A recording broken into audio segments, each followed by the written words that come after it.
আসসালামু আলাইকুম রহমতুল্লাহ। সুপ্রিয় শিক্ষার্থীবৃন্দ, আশা করি তোমরা সবাই ভালো আছো। এই ভিডিওটা তৈরি করছি অষ্টম শ্রেণীর শিক্ষার্থীদের জন্য। 2024 সালের অষ্টম শ্রেণীর ইংরেজি বইয়ের ষষ্ঠ অধ্যায়ের 84 থেকে 86 পৃষ্ঠা নিয়ে আজকে আমরা আলোচনা করব। Class 8 English chapter 6 introducing someone formally, page 84, 85 and 86, activity 6.3.3।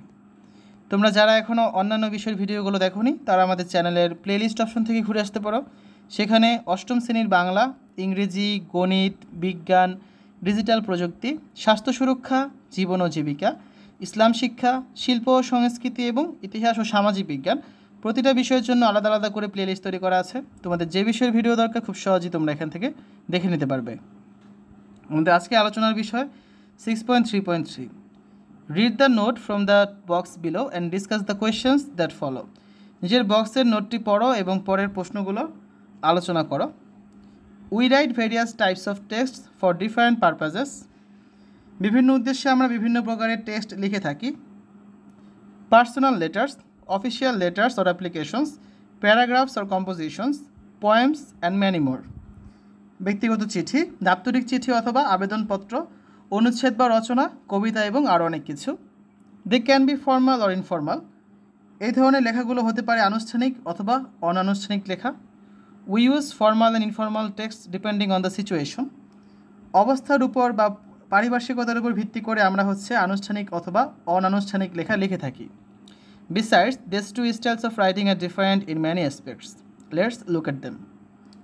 তাছাড়া বিভিন্নভাবে এই দুটি লেখার ধরনও ভিন্ন ভিন্ন। চলো এখন আমরা এগুলো দেখি। প্রথমে আমরা আলোচনা করব ফর্মাল রাইটিং নিয়ে। ফর্মাল রাইটিং বা আনুষ্ঠানিক লেখা। When we write for an audience we do not know on a personal level we use formal style of writing. আমরা আনুষ্ঠানিক লেখা এমন অডিয়েন্সদের জন্য লিখি যখন তার পার্সোনাল লেভেল সম্পর্কে বা ব্যক্তিগত সম্পর্কে আমরা জানি না তেমন একটা। It is typically more complex than an informal piece of text. সাধারণভাবে আনুষ্ঠানিক লেখা অনানুষ্ঠানিক লেখার চেয়ে জটিল হয়ে থাকে। The formal type of writing has a less personal tone and more standard language. আনুষ্ঠানিক লেখার মধ্যে সাধারণত পার্সোনাল টোন কম থাকে এবং অধিক মানসম্মত ভাষা ব্যবহৃত হয়। We use the formal types of writing for academic, professional and legal purposes. প্রাতিষ্ঠানিক, পেশাগত ও আইন সংক্রান্ত লেখায় আমরা আনুষ্ঠানিক লেখার ধরন ব্যবহার করে থাকি।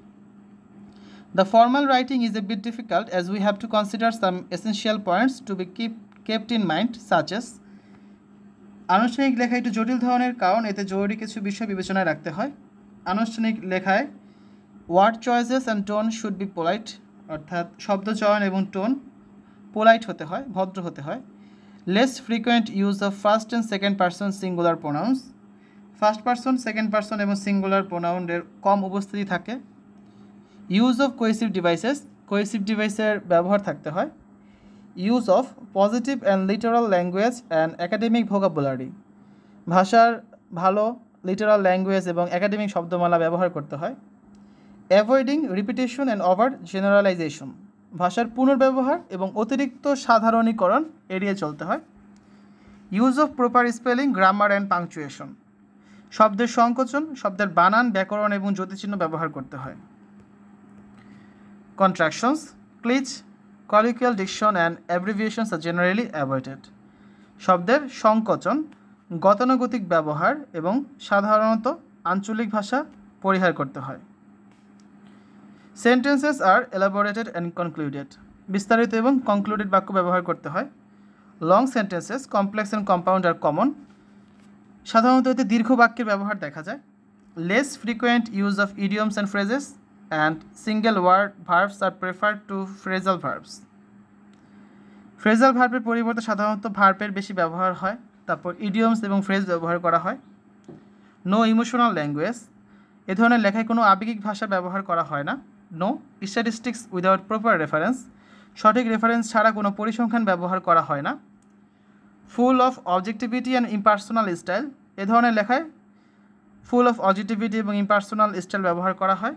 আর have references to support the argument, এ ধরনের লেখায় যুক্তিকে সমর্থন করার জন্য যথেষ্ট পরিমাণ রেফারেন্স থাকে।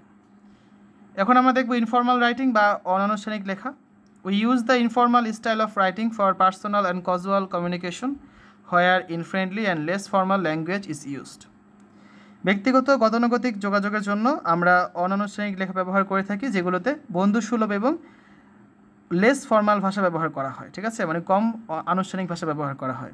In an informal writing style, অনানুষ্ঠানিক লেখায় a personal and emotional tone is used and the reader is directly referred to by the words you. এখানে ব্যক্তিগত এবং ইমোশনাল টোন ব্যবহার করা হয় যেখানে পাঠককে তুমি বা তোমরা বলে সম্বোধন করা হয়, or your. It is used when writing personal emails, texting and letters to your friends and family. এটা হচ্ছে তোমার ব্যক্তিগত পরিবারের কাউকে চিঠি লিখতে এই ধরনের লেখা ব্যবহার করা হয় ব্যক্তিগত ইমেল বা টেক্সটিংয়ের ক্ষেত্রে।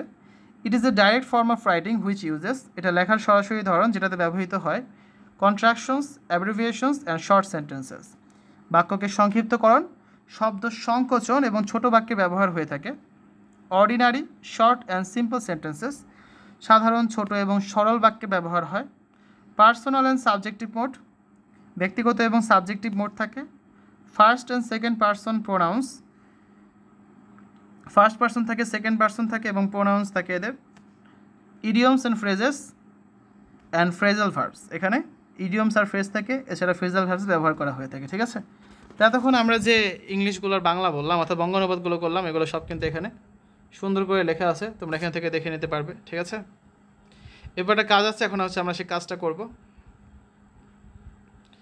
দেখো এখানে কিছু কোয়েশ্চেন আছে, কোয়েশ্চেনগুলো অ্যান্সার আমাদের করতে হবে। এখানে আমার 3টা কোয়েশ্চেন আছে। ফার্স্ট কোয়েশ্চেনটা কি, which situations are formal text used in, give some examples. কোন কোন পরিস্থিতিতে আনুষ্ঠানিক পাঠ ব্যবহৃত হয়, কয়েকটি উদাহরণ দাও। Number 2, which style formal or informal do you use with family members and friends. আমরা পরিবারের সদস্যদের সাথে এবং বন্ধুদের সাথে কোন স্টাইল ব্যবহার করি, আনুষ্ঠানিক নাকি অনানুষ্ঠানিক স্টাইল। আরেকটা হচ্ছে কি, right 5 sentences in a formal and 5 in an informal style. আনুষ্ঠানিক স্টাইলে 5টি এবং অনানুষ্ঠানিক স্টাইলে 5টি বাক্য লেখো, ঠিক আছে। তো আসো আমরা এখন এটার সমাধানটা করি। আমাদের ফার্স্ট কোয়েশ্চেন যেটা ছিল, which situations are formal text use in, give some examples, অর্থাৎ কোন পরিস্থিতিতে তুমি হচ্ছে আনুষ্ঠানিক ভাষা ব্যবহার করো তার 5টা এক্সাম্পল দাও। তো এটার অ্যান্সারটা হবে, formal text are used in professional and academic situations. আনুষ্ঠানিক ভাষা পেশাগত এবং শিক্ষাদান বা শিক্ষা গ্রহণ সংক্রান্ত পরিস্থিতিতে ব্যবহৃত হয়। ফর এক্সাম্পল, উদাহরণস্বরূপ, formal text are used in academic research papers, business reports, legal documents and official correspondence. উদাহরণস্বরূপ বলতে পারি, আনুষ্ঠানিক টেক্সটগুলো শিক্ষা সংক্রান্ত গবেষণা, ব্যবসায় প্রতিবেদন, আইনগত দলিল এবং প্রাতিষ্ঠানিক লেনদেন বা যোগাযোগের ক্ষেত্রে ব্যবহৃত হয়ে থাকে। এরপর দেখো সেকেন্ড কোয়েশ্চেন যেটা ছিল, which style formal or informal do we use with family members and friends. আমরা পরিবারের সদস্যদের সাথে কথা বলার জন্য সাধারণত কোন ধরনের ভাষা ব্যবহার করে থাকি। তো এটা অ্যান্সারটা হবে, we typically use an informal style with family members and friends. আমরা সাধারণত পরিবারের সদস্য বা বন্ধুদের সাথে আনুষ্ঠানিক ভাষাশৈলী ব্যবহার করে থাকি।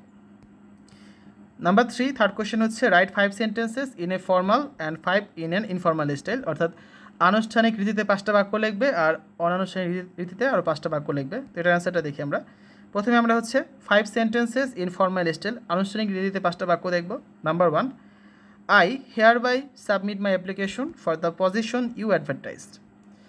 আপনি যে পদের জন্য বিজ্ঞাপন দিয়েছেন আমি তার জন্য এত দ্বারা আমার আবেদনপত্র জমা দিচ্ছি। Number 2, kindly consider my proposal as a potential solution to the problem. দয়া করে আমার প্রস্তাবটি সমস্যাটির সম্ভাব্য সমাধান হিসেবে বিবেচনা করুন। Number 3, your prompt attention to this matter is greatly appreciated. এই বিষয়ে আপনার ত্বরিত মনোযোগ ব্যাপকভাবে প্রশংসিত হচ্ছে। Number 4, we kindly request your presence at the upcoming board meeting scheduled for next week. আমরা আগামী সপ্তাহে নির্ধারিত আসন্ন বোর্ড সভায় আপনার উপস্থিতির জন্য অনুরোধ জানাচ্ছি। Number 5, I look forward to the opportunity to discuss this matter further in person. আমি ব্যক্তিগতভাবে এই বিষয়ে আরও আলোচনা করার সুযোগের অপেক্ষায় আছি। এখন আমরা দেখব 5 সেন্টেন্সেস ইন ইনফর্মাল স্টাইল, অনানুষ্ঠানিক রীতিতে হচ্ছে 5টা বাক্য।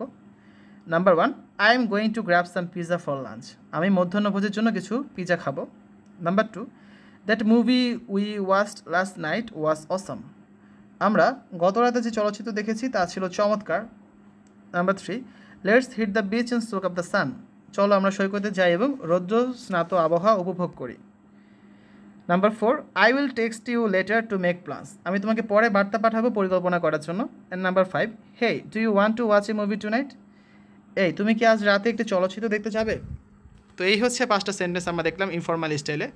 এ ছিল আজকে আলোচনা। নেক্সট ক্লাসে আমরা 6.3.4 এখানে যে কাজটা আছে সেটা সমাধান করব। এখানে কিছু টেবিল আছে, এই টেবিলের ওয়ার্ডগুলোকে আমাদের ম্যাচ করতে হবে, তো এটা আমরা নেক্সট ক্লাসে দেখব, ঠিক আছে?